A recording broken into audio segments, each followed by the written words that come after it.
Welcome everyone. So let's start with the new topic and that is a material costing. Welcome. So material costing का जो weightage है as far as examination point of view आपको पता ही है कि मैं examination point of view से ही बात करूंगा. So the material costing consists of 5 to 10 marks. So पहले देख लेते हैं कि सर 5 marks minimum से लेके 10 marks तक ये आ सकता है. ठीक है. So material costing. The weightage of the costing and management account का है 5 to 10 marks. And what is the time limit during the time of exam that you have to execute is just if the question is coming for 5 marks then you have to execute in 4 minutes. And when it is coming for 10 marks इसको execution आपको करना होगा within 7 minutes. Okay, so this is the time limit during the time of exams. ठीक है. तो sir कितने marks के लिए आने वाले हैं? 5 मार्क के लिए कम से कम आएगा या तो फिर 10 मार्क्स के लिए आ जाएगा. सर 5 मार्क के लिए एग्जाम में कितना वक्त लेना है? 4 मिनट लेना है. 10 मार्क्स के लिए कितना लेना है? 7 मिनट्स लेना है. ठीक है.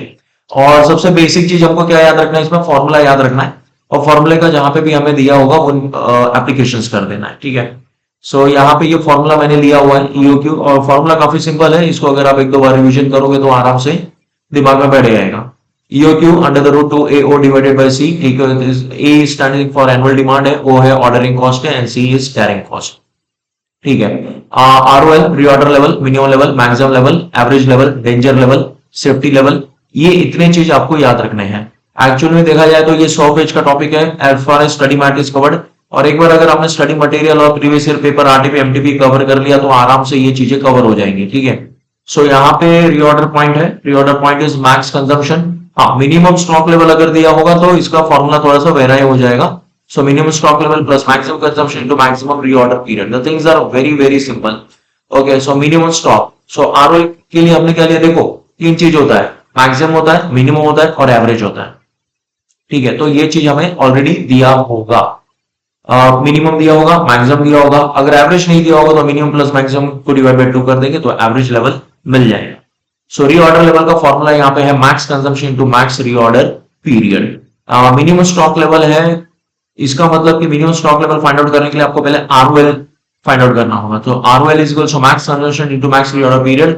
अगर फॉर्मूला में आपको मिनिमम स्टॉक लेवल दिया हुआ है, not in the formula, but अगर आपको क्वेश्चन में मिनिमम स्टॉक लेवल दिया है तो वो आपको वहां पे फाइंड आउट करना होगा. Let us talk point two point. ठीक है. यहाँ वहां की कुछ बातें नहीं करेंगे, सीधा पॉइंट टू पॉइंट बात करेंगे एग्जामिनेशन के हिसाब से. ठीक है. लेक्चर को सेव कर लो because before the day of exam जब आपको रिविजन करना होगा तो ये मेरा लेक्चर काम में आएगा. Because hardly I have taken 15-20 minutes to cover this lecture. ठीक है. So minimum stock level है. ROL आपको पहले फाइंड आउट करना होगा. Average consumption to average reorder period. Maximum stock level क्या होगा? अभी मैक्सिमम मतलब ऐसे याद रखो कि मतलब इसका फॉर्मूला जो है थोड़ा सा बड़ा हो जाएगा. ठीक है. सो ROL plus ROQ minus minimum consumption. अब देखो बेटा यहाँ पे हमने क्या किया? मैक्स यूज कर लिया है, एवरेज यूज कर लिया हुआ है. तो मैंने आपको कहा कि तीन चीज होता है, मैक्स, एवरेज और मिनिमम. अब मिनिमम का एप्लीकेशन रह गया तो minimum consumption to minimum reorder period. तो ROL प्लस ROQ मतलब मैक्सिमम स्टॉक लेवल मतलब ऐसे आप याद रखो कि फॉर्मूला थोड़ा सा बड़ा हो जाएगा. ROL plus ROQ minus minimum consumption to minimum reorder period.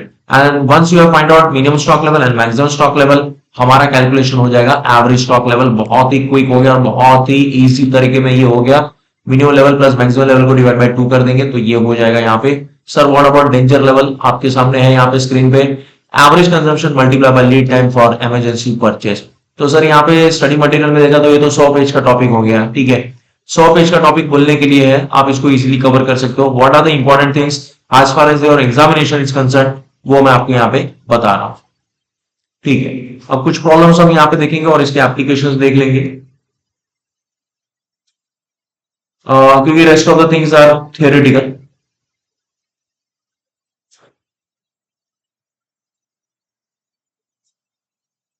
Mostly जो स्टूडेंट है कि वो थ्योरी अटेंड नहीं करता है ज्यादा करके. ठीक है.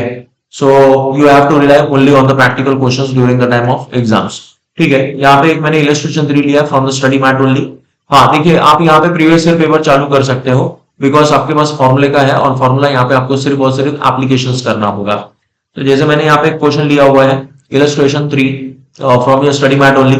मैंने जैसे आपको कहा है कि मेरे खुद के अपने कोई भी नोट्स नहीं है. I strictly refer to the study mat. ठीक है. हाँ, इंस्टीट्यूट ने उतना बेचारे ने छापा हुआ है, मेहनत करके आपके घर पे डिलीवर्ड किया हुआ है कुरियर के थ्रू, तो ऑब्वियसली उसका कुछ यूज होना चाहिए. एंड ऑब्वियसली कि अगर इंस्टीट्यूट ने इतना सब मटेरियल छाप के आपके घर पे कुरियर करके भेजा हुआ है तो वही वही तो रिसोर्सेज होगा, और क्या रिसोर्सेज होंगे आपके पास। हम्म, ठीक है। इलस्ट्रेशन 3 में consumption material per annum, okay, यहाँ पे दिया है 10,000 kg। अब हमारा स्टाइल क्या होता है क्वेश्चन सॉल्व करने का। हमारा सर ये स्टाइल होता है कि हम पहले रिक्वायरमेंट को रीड करते हैं। तो रिक्वायरमेंट में अगर दिया होगा कि yes, from the following information, okay, calculate the EOQ। So economic order quantity calculate करना है। इकोनॉमिक ऑर्डर क्वांटिटी का फटाफट हमने फॉर्मूला देखा था, 2AO divided by C, that is annual demand, ordering cost and carrying cost. क्या वो सब चीज दिया हुआ है? एनुअल दिया हुआ है, yes, 10,000 is given. Cost of placing an order 50 is given. Two standard है जो फॉर्मूले में आपको यूज करना है। एंड कॉस्ट पर यूनिट और KG of the raw material is 2। ये देखिए यहाँ पे फॉर्मूले में आप अप्लाई करो 2 A stands for, that is annual demand, that is 10,000. Okay, cost of placing an order is was 50 and divided by 8%. Okay, और ये 2 से हमने डिवाइड कर दिया, ठीक है। Storage cost 8% on average inventory, okay, 8% on average inventory, 8% on average inventory. तो 8% of 2, 8% of 2, यहाँ पे हमें मिलेगा 4, ठीक है। यहाँ पे इन्होंने कैलकुलेशन में थोड़ा सा ऊपर नीचे किया, मैं आपको बता देता हूँ कैसे क्या करना है। इसको सिंपल तरीके में कर देते हैं। So under the root 2AO divided by C, ठीक है। यहाँ पे 2 multiple of 10,000, cost of placing an order 50,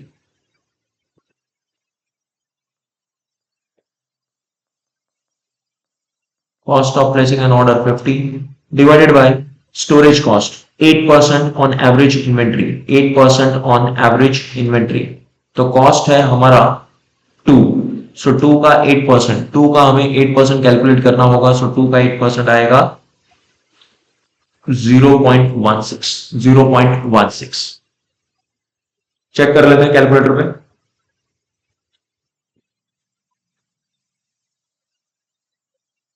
So 2 multiplied by 10,000 multiplied by 50 divided by 0.16 equal to and root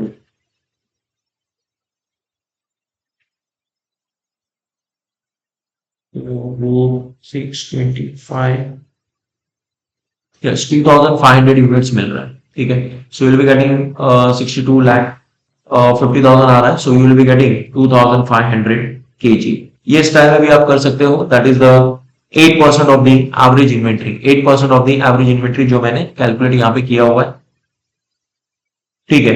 अब नंबर ऑफ ऑर्डर कितनी बार प्लेस करना होगा, तो एक बार आपका EOQ कैलकुलेट हो गया, प्रैक्टिकल बेसिस पे बात कर लेते हैं, ठीक है। एक बार आपका EOQ कैलकुलेट हो गया, तो इसमें नंबर ऑफ ऑर्डर्स कितनी बार आपको प्लेस करने होंगे। सिंपल सा चीज है, आपका एनुअल डिमांड कितना है, 10,000 है। आपका एनुअल डिमांड है 10,000। एक बार में EOQ का ऑर्डर आप कितना प्लेस करोगे, 2,500, 2,500। सो ऑर्डर आपको प्लेस करना होगा 4 पर ऑर्डर।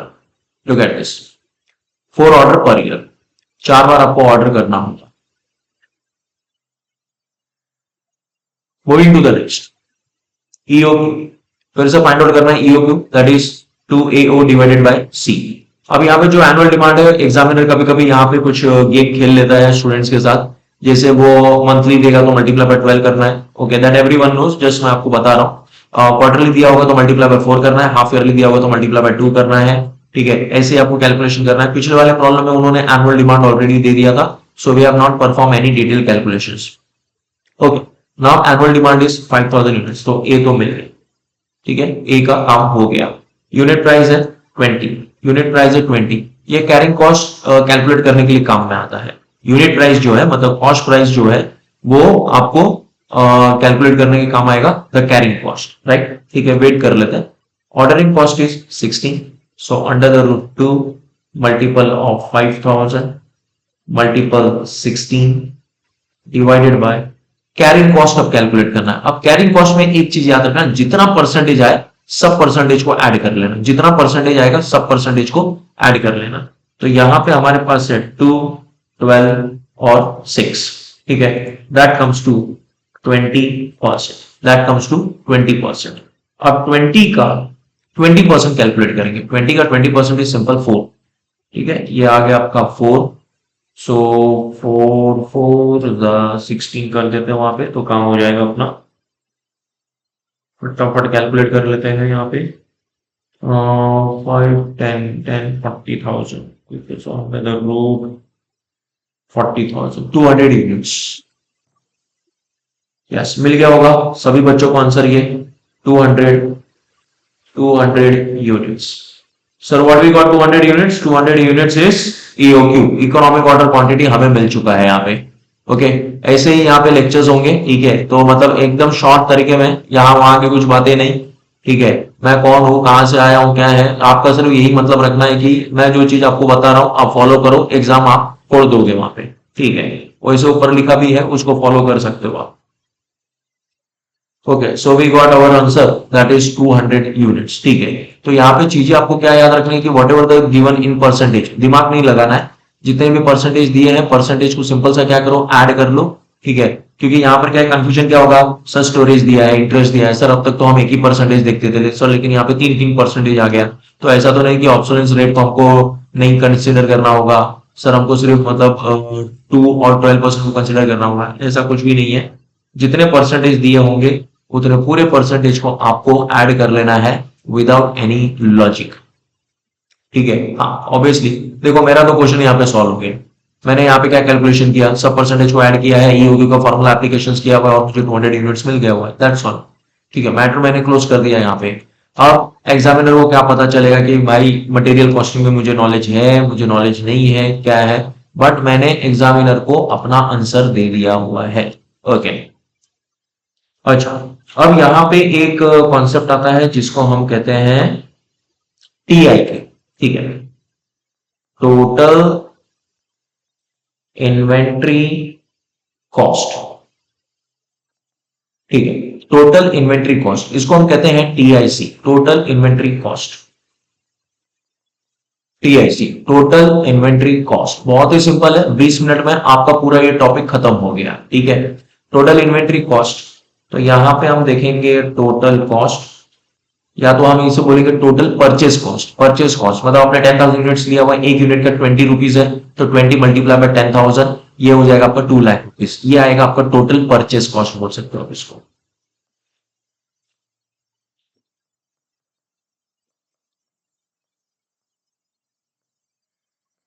Total purchase cost. फिर हम ऐड करेंगे यहाँ पे कैरिंग कॉस्ट, ठीक है। सेकंड वाला मैंने लिया ऑर्डरिंग कॉस्ट, यस मैं कैरिंग कॉस्ट बोल रहा था और मैंने ऑर्डरिंग कॉस्ट लिखा, तो सेकंड हम जो लेंगे वो है ऑर्डरिंग कॉस्ट, ठीक है। तो TIC टोटल इन्वेंट्री कॉस्ट का ये रिदम बना के रखो, total purchase cost, ordering cost है और कैरिंग कॉस्ट।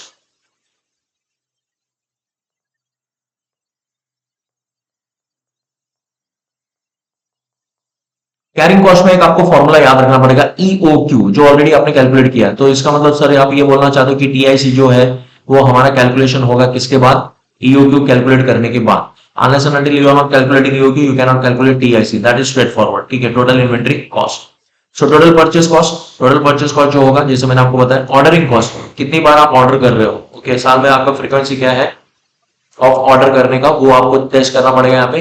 कैरिंग कॉस्ट ये होगी जो आपने कैलकुलेट किया उसको डिवाइड बाय 2 करना पड़ेगा, मल्टीप्लाई बाय C करना होगा, और यही 3 कंपोनेंट आएंगे आपको टोटल इन्वेंट्री कॉस्ट को कैलकुलेट करने के लिए, यही 3 इन्वेंट्री आएंगे आपके पास, सॉरी यही 3 एलिमेंट्स होंगे आपके पास, total purchase, ordering cost and carrying cost, and the game is over, ठीक है। The game is very simple, ठीक है, टू डोमिनेट इट मैंने आपको बता दिया, फॉर्मूला याद रखो और ये चीज याद रखो, एंड मटेरियल कॉस्टिंग एकदम आपका स्मूथली जाएगा। आप टोटल परचेस कॉस्ट यहाँ पे देख लेते हैं, क्या था, ठीक है, 5,000 यूनिट्स का आपका डिमांड है, ओके, और यूनिट प्राइस है 20, सो 5,000 मल्टीप्लाई बाय 20 कर देंगे, 5,000 multiply by 20 that comes to 1 lakh. Ordering cost, okay, so what was the ordering cost? Ordering cost was 16, ordering cost was 16, तो हमें ये देखना है कि कितनी बार हमको ऑर्डर प्लेस करना होगा, सो 5,000 है, एक बार में हम ऑर्डर प्लेस करेंगे 200 का, दिस मीन्स 25 टाइम्स, 25 टाइम्स, ठीक है, 25 टाइम्स हमें ऑर्डर प्लेस करना होगा, और 25 टाइम्स हमें ऑर्डर प्लेस करना होगा, और यहाँ पे ऑर्डरिंग का कॉस्ट है 16, ठीक है। सो यहाँ पे हम करेंगे 25 मल्टीप्लाई बाय 16, ठीक है। 250 आई थिंक सो, 250 16, ठीक है, 400 रुपीज आ जाएगा, 400, ठीक है। 400 रुपीज यहाँ पे आ चुका है आपका। नाउ कैरिंग कॉस्ट के लिए EOQ, so EOQ 200 divided by 2 multiply by the carrying cost. So यहाँ पे चेक कर लेते हैं कि कैरिंग कॉस्ट क्या था हमारे पास। कैरिंग कॉस्ट हमने कैलकुलेट किया था, यस, कैरिंग कॉस्ट कैलकुलेट किया था और वो था 4, वो था 4, क्लियर। सो ये भी आ चुका है आपका 400, वेरी सिंपल, ये भी आ चुका है आपका 400। सो 1 लाख 400 एंड 400, ठीक है। कभी कभार स्टूडेंट का यहाँ पे कंफ्यूजन होता है कि सर मैंने हमेशा कैलकुलेट किया हुआ है तो ऑर्डरिंग कॉस्ट और कैरिंग कॉस्ट दोनों इक्वल आ जाते हैं, तो ऐसा मैं कर सकता हूँ कि ऑर्डरिंग कॉस्ट और कैरिंग कॉस्ट, ठीक है, वो थोड़ा सा एक रिस्की हो जाएगा, but most of the cases में दोनों सिमिलर होता है, ठीक है। मोस्ट ऑफ द केसेस में जो ऑर्डरिंग कॉस्ट होता है वही कैरिंग कॉस्ट होता है। जस्ट फॉर्मुलेटी बेसिस पे हम क्या करते हैं कि इंस्टीट्यूट को बता देते हैं, देखो भाई EOQ divided by 2 multiply bye C कर दिया हुआ है and the thing is done, and total हमारा जो आया है वो 1,08,000 रुपीज होगा। लेट्स चेक,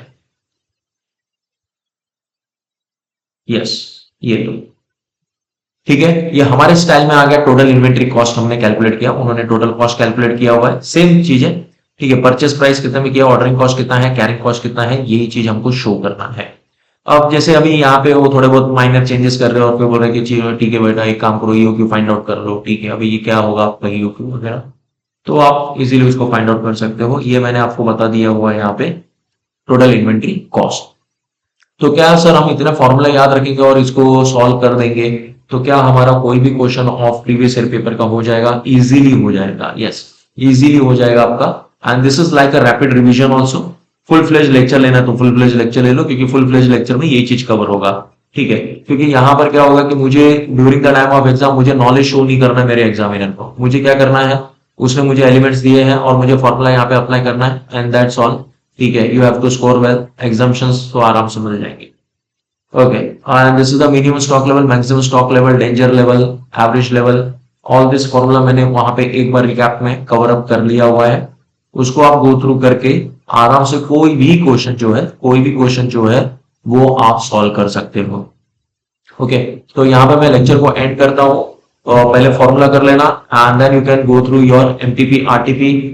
फिर मिलेंगे नेक्स्ट लेक्चर में, टिल देन टेक केयर।